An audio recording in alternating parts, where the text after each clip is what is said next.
Oklahoma is the land of second, third, and last chances. Who were the people that made it so? The Red River Institute, JohnJDwyer.com, me, Gwen Faulconer-Lippert, and our signature sponsor, Atwoods, present Oklahoma Gold. Together with award-winning author and historian John J. Dwyer, we'll stitch the golden threads of Oklahoma history. Here now on Oklahoma Gold.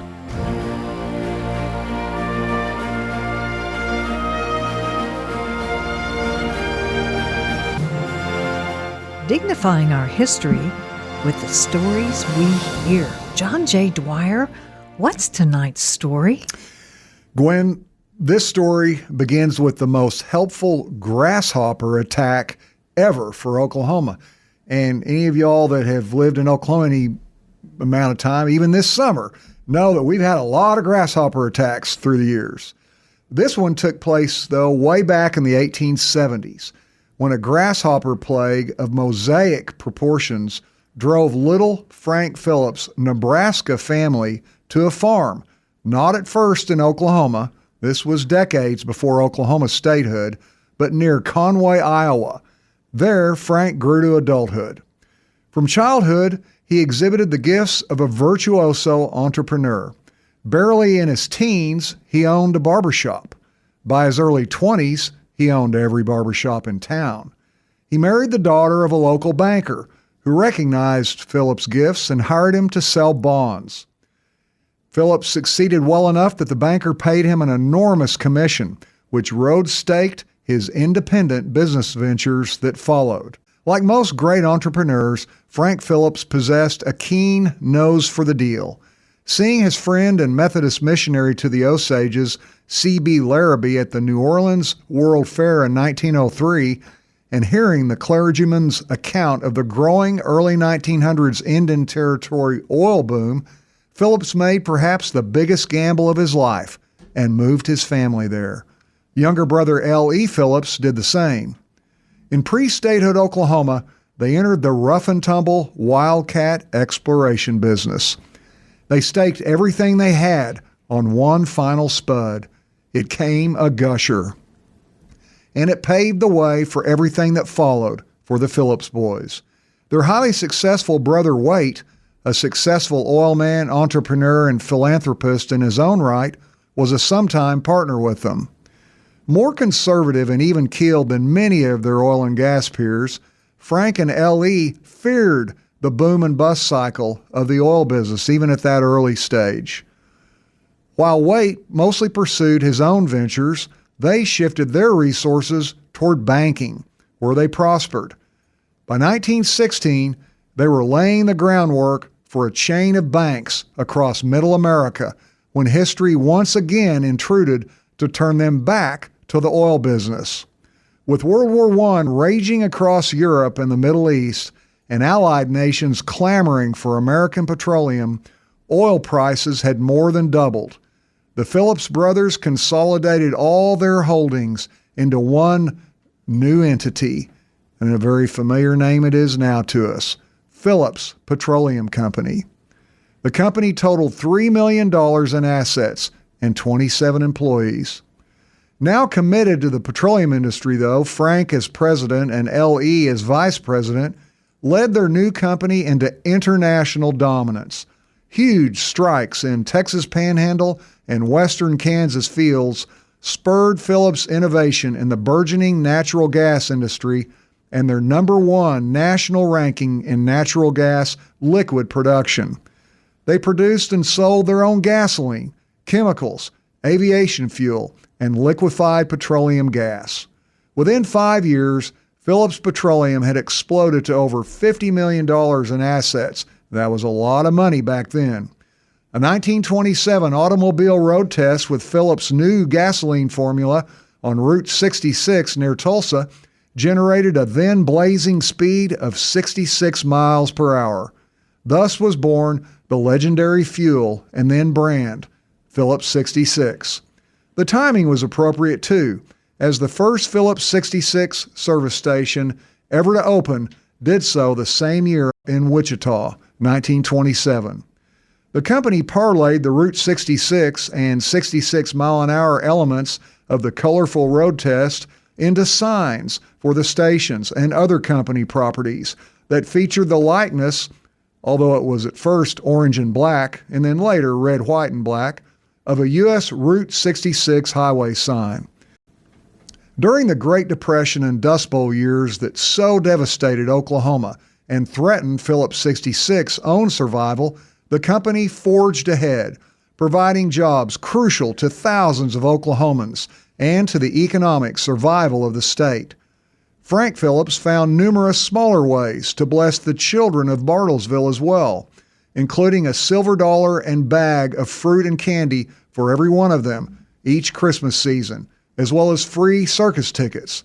These and many other acts garnered him the affectionate nickname of Uncle Frank from his fellow Bartlesville town people. L.E. Phillips retired in 1934 and declined U.S. Secretary of State and fellow Oklahoman Patrick J. Hurley's invitation to serve as American Governor General of the Philippines. The final year of Frank's presidency, 1937, was the most profitable in Phillips' history to that point. Some of the words he spoke to his employees reflected his old-school, tough but tender persona. And I'm quoting Frank Phillips now. "Work hard and demonstrate loyalty, and I'm a great guy to work for. Do neither, and there is no one worse. I am egotistical. I exercise the privilege and prestige of the office.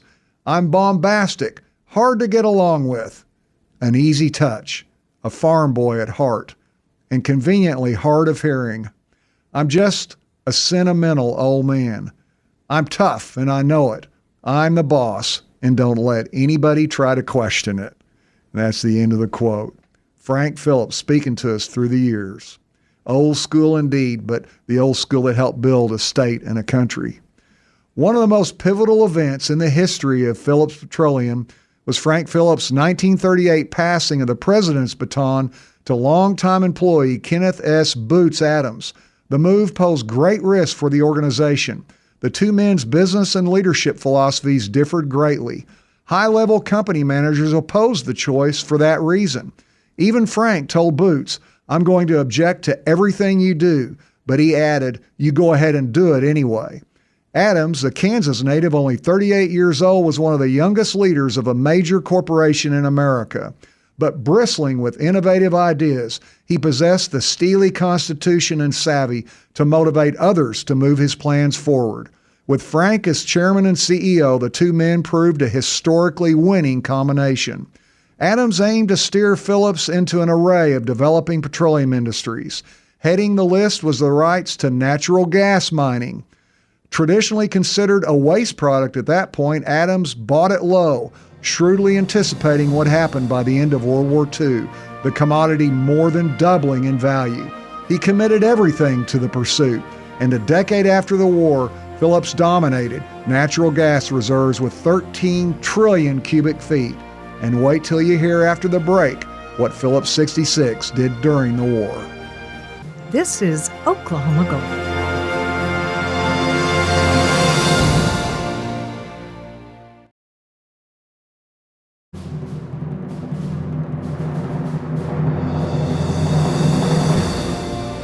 Dignifying our history with the stories we remember. Frank Phillips, Route 66, the Phillips Petroleum Company with Route 66 Phillips 66 gasoline that made your car go 66 miles an hour. You can find out more if you look at the QR codes on the John J. Dwyer website. So how does this end? Well, Gwen, one of the marks of the Phillips greatness was the ability to pass down the mantle to new leaders. And that's what happened, as we talked about before the break. New Phillips Petroleum President Boots Adams recruited graduates from numerous scientific fields to strengthen Phillips' research and build its technological expertise. These initiatives enabled him to develop a powerful Phillips petrochemical industry. He drew a particular bead on synthetic rubber. This took on historical import with the onset of World War II, when the Japanese violently conquered Southeast Asia and cut off its crucial supply of natural rubber to America. U.S. rubber reserves were too meager to support a massive war effort for more than 2 years. Producing a durable supply of alternative rubber suddenly loomed as an indispensable key to winning the entire war. Synthetic rubber? Synthetic rubber, and Phillips was right in the middle of it, as our book Oklahomans 2 discusses. And Boots Adams captained Phillips into a lead role in the government's synthetic rubber program. Its resounding success played a crucial part in helping overwhelm America's Axis enemies. As a testament to its importance to World War II victory, the program eventually won recognition as a coveted national historic chemical landmark. Phillips also perfected the HF alkylation process during the war. This proved another key to winning the world's most catastrophic conflict, World War II. HF alkylation enabled the production of high-octane aviation fuel, which boosted the power of Allied aircraft, such as the matchless P-51 Mustang fighter, and helped give them a precious winning edge over their determined foes. And Gwen, as some of our listeners know, a couple of scenes about this take place in my World War II novel Mustang. Phillips, again, leading the way during World War II. Well, in 1954, several years later, Phillips pioneered production of multi-grade motor oil with its famous Trop-Arctic, as in tropical and Arctic.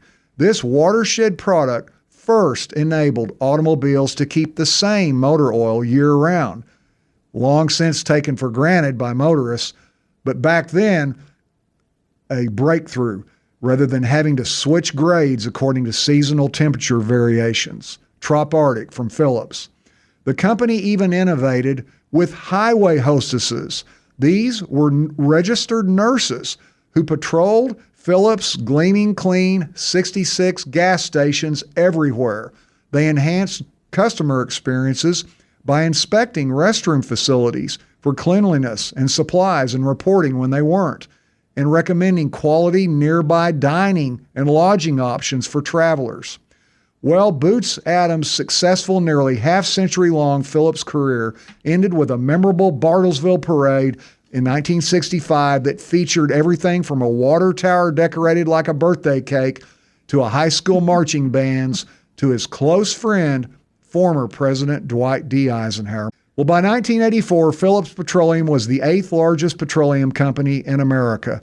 Carrying forward the legacy of longtime President and Chairman Boots Adams, Phillips led the industry in research and technological patents.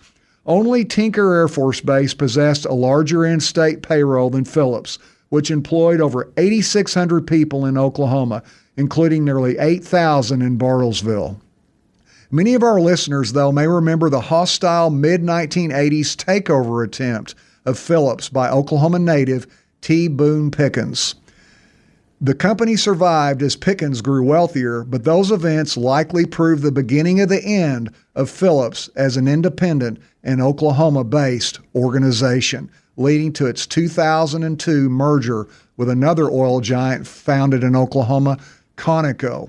Phillips moved its corporate headquarters to where Conoco already was and remains, Houston. So how about that golden nugget? Well, we mentioned that when Boots Adams retired, the aforementioned former president and World War II legend Dwight Eisenhower attended that big Bartlesville parade. You see, a major reason for Eisenhower and Adams' close friendship was the latter and his Phillips Petroleum Company's key role in providing synthetic rubber to transport and otherwise support Ike's massive armies that won the European theater of World War II. And so, Eisenhower, an accomplished artist, presented his good buddy with a splendid color painting from his own brush of Adams chairing a Phillips board meeting. Our book, Oklahomans 2, includes an image of that painting. And Gwen, any of us who ever lived in the Adams Center freshman dorms at the University of Oklahoma, well, those were named for Boots Adams. Though a University of Kansas grad, he engineered an enormous donation to OU, which made it possible more than 20 years before the sprawling four-tower complex was built. Phillips Petroleum, an innovative corporate dynasty and giant of Oklahoma and American history. Now that's Oklahoma Gold.